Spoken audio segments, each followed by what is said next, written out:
ഈശോ മിശിഹായ്ക്ക് സ്തുതിയായിരിക്കട്ടെ.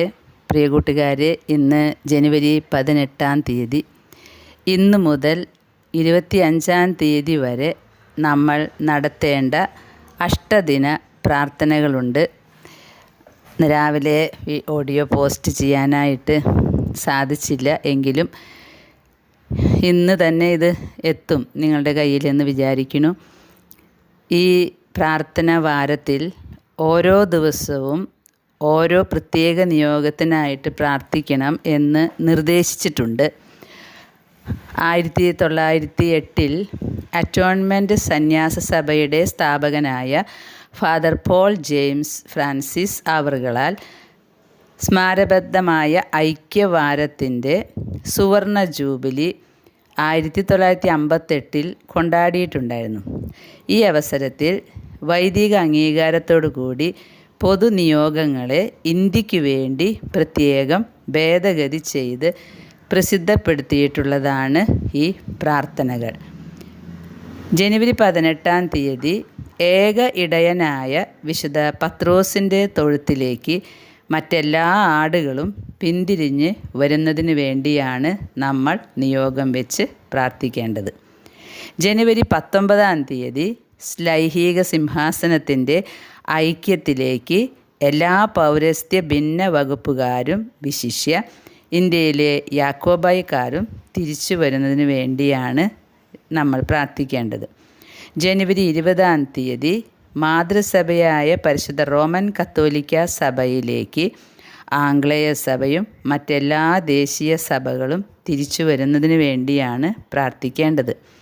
ജനുവരി 21 യൂറോപ്പിലും അമേരിക്കയിലുമുള്ള എല്ലാ ലൂതറൻ സഭക്കാരും മറ്റു പ്രൊട്ടസ്റ്റൻ്റ് വകുപ്പുകാരും കത്തോലിക്ക സഭയിലേക്ക് പിന്തിരിയുന്നതിന് വേണ്ടി നമ്മൾ നിയോഗം വെച്ച് പ്രാർത്ഥിക്കണം. ജനുവരി 22 ഇന്ത്യയിലുള്ള എല്ലാ ക്രിസ്ത്യാനികളും വിശുദ്ധ പത്രോസിൻ്റെ സിംഹാസനത്തോട് ഐക്യപ്പെട്ട് ഒന്നായിത്തീരുന്നതിന് വേണ്ടി പ്രാർത്ഥിക്കണം. ജനുവരി 23 അധപതിച്ചു പോയിട്ടുള്ള കത്തോലിക്കർ അനുദപിച്ച് കൂദാശകൾ സ്വീകരിക്കുമാറാകുന്നതിന് വേണ്ടി പ്രത്യേകം നമ്മൾ പ്രാർത്ഥിക്കണം. ജനുവരി 24 യഹൂദന്മാരും മുസ്ലിംകളും ഏകസത്യവിശ്വാസത്തിൻ്റെ വെളിച്ചത്തിലേക്ക് വന്നു ചേരുന്നതിന് വേണ്ടി നമ്മൾ ആത്മാർത്ഥമായി സഹിച്ച് പരിത്യാഗം ചെയ്ത് പ്രാർത്ഥിക്കണം. ജനുവരി 25 ക്രിസ്തുവിന് വേണ്ടിയുള്ള വേദപ്രചാരണ സംരംഭം ലോകമെങ്ങും വിജയിക്കുന്നതിന് വേണ്ടി നമ്മൾ പ്രാർത്ഥിക്കണം. ഈ പ്രാർത്ഥനാ വാരം മറ്റവസരങ്ങളിലും ആവർത്തിക്കുന്നതിന് തിരുസഭ ഉപദേശിക്കുകയും പ്രോത്സാഹിപ്പിക്കുകയും ചെയ്യുന്നുണ്ട്. ഐക്യവാര പ്രാർത്ഥനാ സഖ്യത്തെ തിരുസഭ അംഗീകരിച്ച് ഉദാരമായ ദണ്ഡവിമോചനങ്ങൾ നൽകിയിട്ടുണ്ട്. ഇതിൽ അംഗമാകുന്നതിന് ഇതിൻ്റെ ഏതെങ്കിലും കേന്ദ്രത്തിലേക്ക് എഴുതിയാൽ മതി. പ്രധാന കേന്ദ്രം അമേരിക്കയിൽ ന്യൂയോർക്ക് ഡിസ്ട്രിക്റ്റിൽപ്പെട്ട ഗ്രെയ്മൂർ ഗാരിസണിലെ അറ്റോൺമെൻറ്റ് ആശ്രമമാകുന്നു. ഇതാണ് ഐക്യവാര പ്രാർത്ഥന. പിതാവേ, നീ എന്നിലും ഞാൻ നിന്നിലുമായിരിക്കുന്നത് പോലെ അവർ ഏവരും ഒന്നായിരിക്കുന്നതിനും അവരും നമ്മിൽ ഏകമായിരിക്കുന്നതിനും നീ എന്നെ അയച്ചുവെന്ന് ലോകം വിശ്വസിക്കുന്നതിനും വേണ്ടി ഞാൻ പ്രാർത്ഥിക്കുന്നു. യോഹന്നാൻ 17:21. നീ പാറയാകുന്നു എന്ന് നിന്നോട് ഞാൻ പറയുന്നു, ഈ പാറമേൽ എൻ്റെ പള്ളി ഞാൻ പണിയും. പ്രാർത്ഥിക്കാം.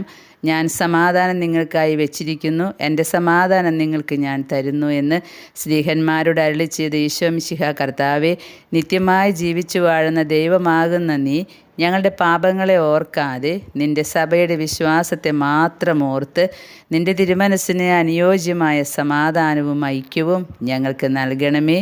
ആമേൻ. അബദ്ധമാർഗത്തിൽ വ്യാപരിക്കുന്ന എല്ലാവരെയും തിരുസഭയുടെ ഐക്യത്തിലേക്ക് തിരികെ വിളിക്കുകയും സകല അവിശ്വാസികളെയും സുവിശേഷ പ്രകാശത്തിലേക്ക് നയിക്കുകയും ചെയ്യണമേ എന്ന് കർത്താവേ, അങ്ങയോട് ഞങ്ങൾ അപേക്ഷിക്കുന്നു. ഞങ്ങളുടെ അപേക്ഷ അങ്ങ് കേൾക്കണമേ. ഈശോയുടെ മധുരമായ തിരുഹൃദയമേ, ഞങ്ങളോടും ഞങ്ങളിൽ നിന്ന് തെറ്റിപ്പോയവരോടും കരുണയായിരിക്കണമേ. ആമേൻ. പ്രിയ സഹോദരങ്ങളെ, ഇന്നു മുതൽ ഓരോ ദിവസത്തെയും നിയോഗം എടുത്ത് ഈ പ്രാർത്ഥന ചൊല്ലി അതാത് ദിവസത്തെ നമ്മുടെ സഹനങ്ങളും വേദനകളും പ്രാർത്ഥനകളും എല്ലാം ഈ ഒരു നിയോഗത്തിന് വേണ്ടി കാഴ്ചവെച്ചാൽ അത് സ്വർഗം ഏറ്റവും ഇഷ്ടപ്പെടും. കാരണം എല്ലാവരും ഒന്നായിത്തീരണമല്ലോ അവസാന കാലമാകുമ്പോൾ. അതിനായിട്ടല്ലേ നമ്മളോട് പ്രാർത്ഥിക്കാൻ പരിശുദ്ധ അമ്മയും പറയുന്നത്. അതുപോലെ അധപതിച്ചു പോയ എല്ലാ ആത്മാക്കളും, അതായത് പാപികളുടെ മാനസാന്തരമാണ് ഈ പറയുന്നത്. ഇത് വളരെ വർഷങ്ങൾക്ക് മുമ്പ് ഒക്കെ എഴുതിയുണ്ടാക്കിയ പ്രാർത്ഥനയായതുകൊണ്ടാണ് വാക്കുകളൊക്കെ വ്യത്യാസമായിട്ട് വന്നിട്ടുള്ളത്. അപ്പോൾ പാപികളുടെ മാനസാന്തരവും സഭയുടെ ഐക്യവും ലോകസമാധാനവുമാണ് ഇതിൻ്റെ ഈ ഐക്യവാര പ്രാർത്ഥനയിലൂടെ ലക്ഷ്യം വയ്ക്കുന്നത്.